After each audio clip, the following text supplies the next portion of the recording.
Greetings to you once again, and welcome to Check-in Wednesday with Transformation Team. I am Fortune Gezana.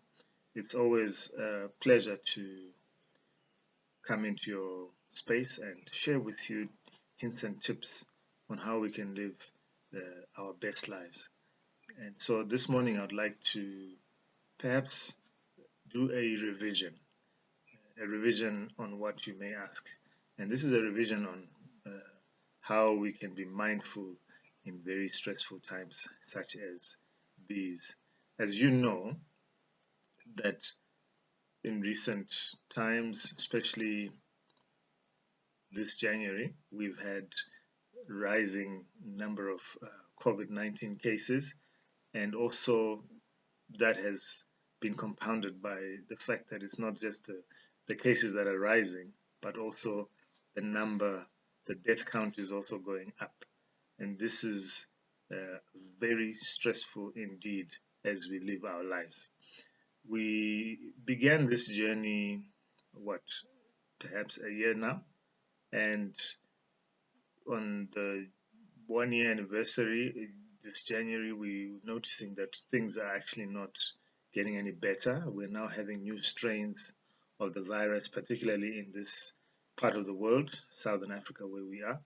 And this has its own pressure, given that we are short of resources this side of the world, and also that there is a whole lot more that the society could do with that we currently are not able to do. And so we are under an enormous amount of pressure.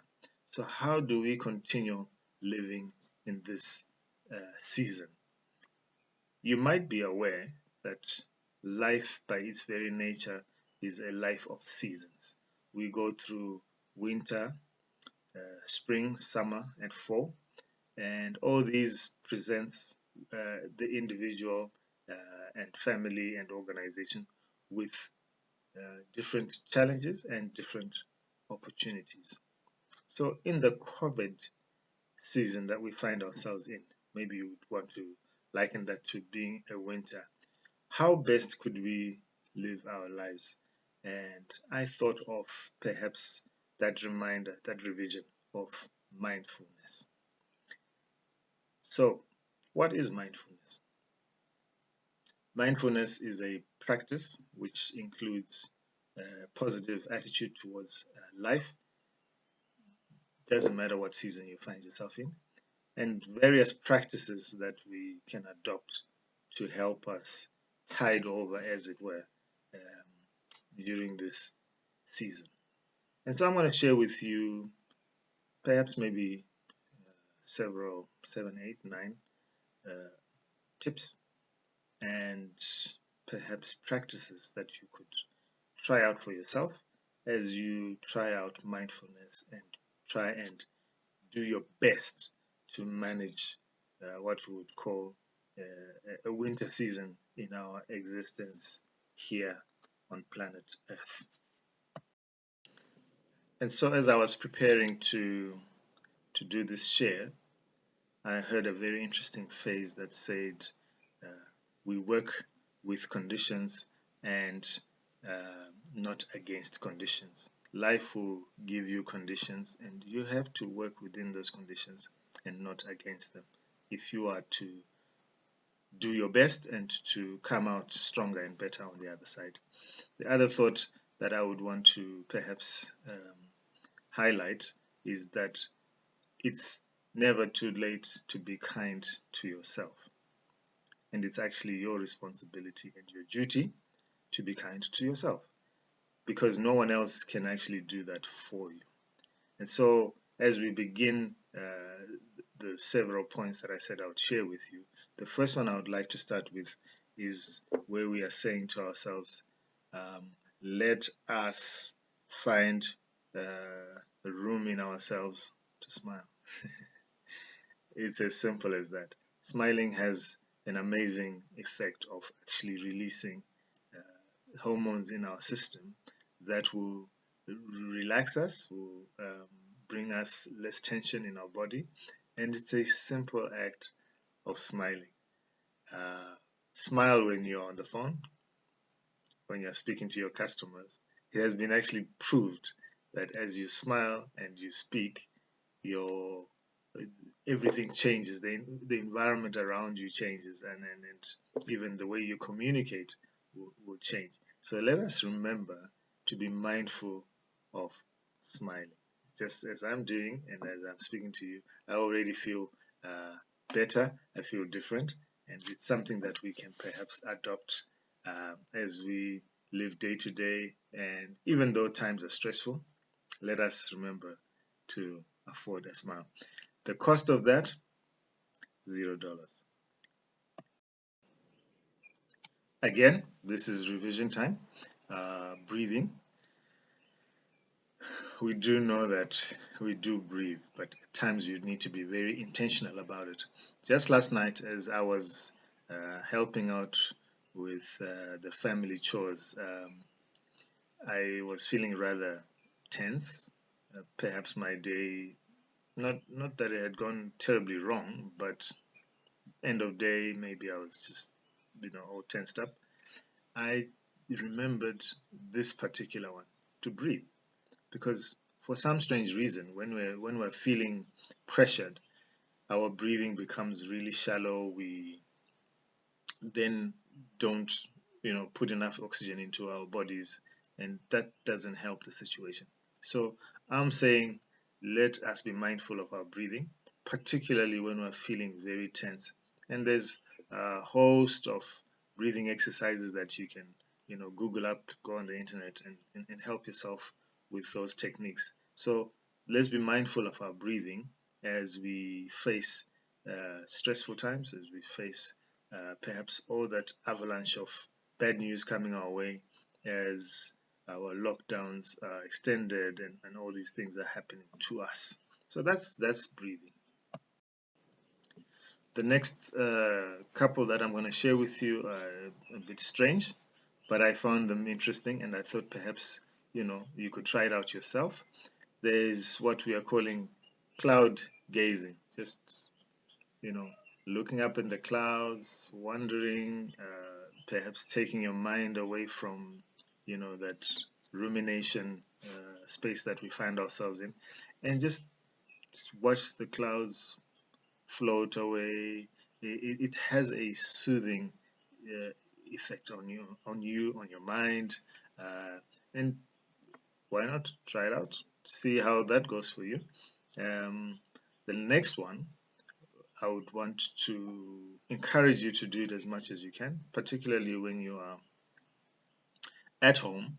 You don't have to be in your shoes 24/7. You could actually take off your shoes and walk barefooted.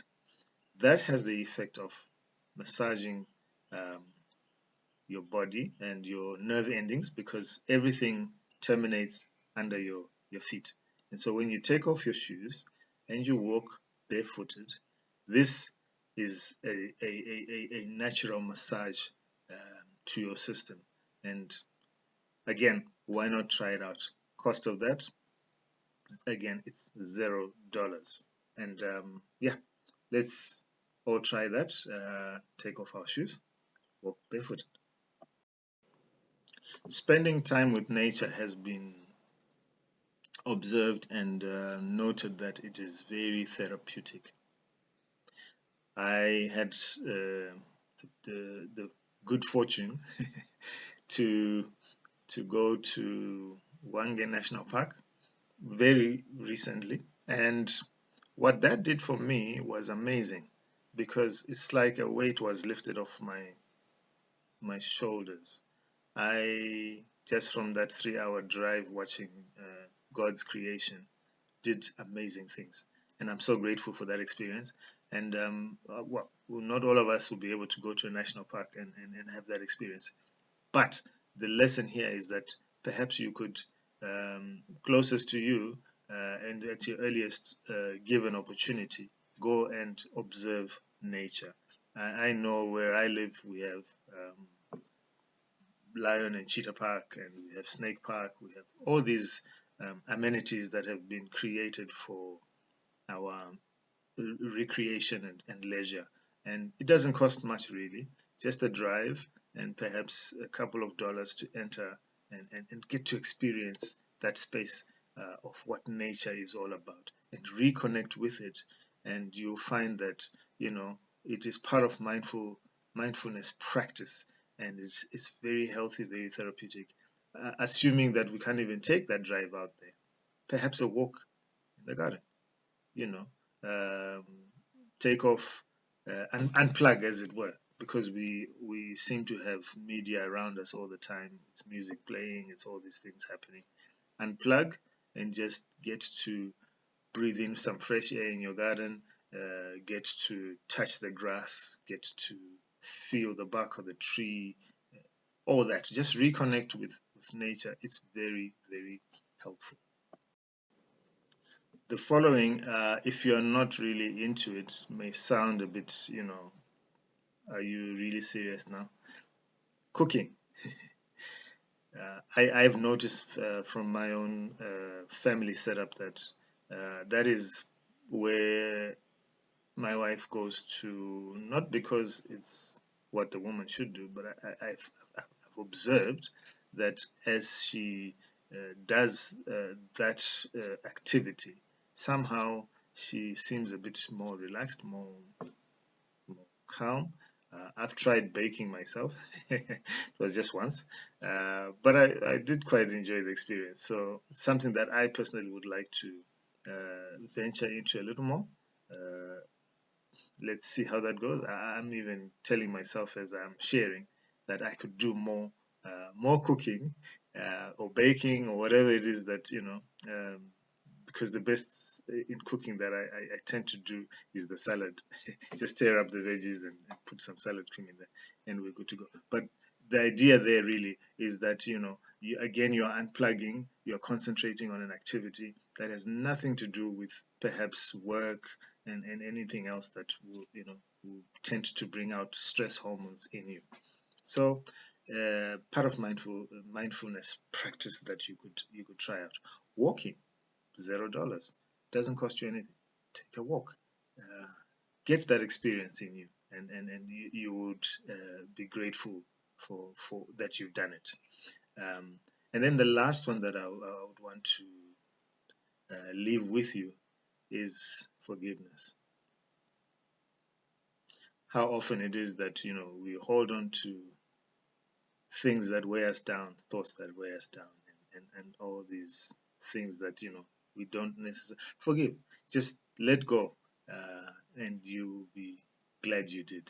So that's what I had to share with you. Just some reminders that as we experience stresses and life during lockdown and COVID, new strains, and all these things that you know are just mounting on us.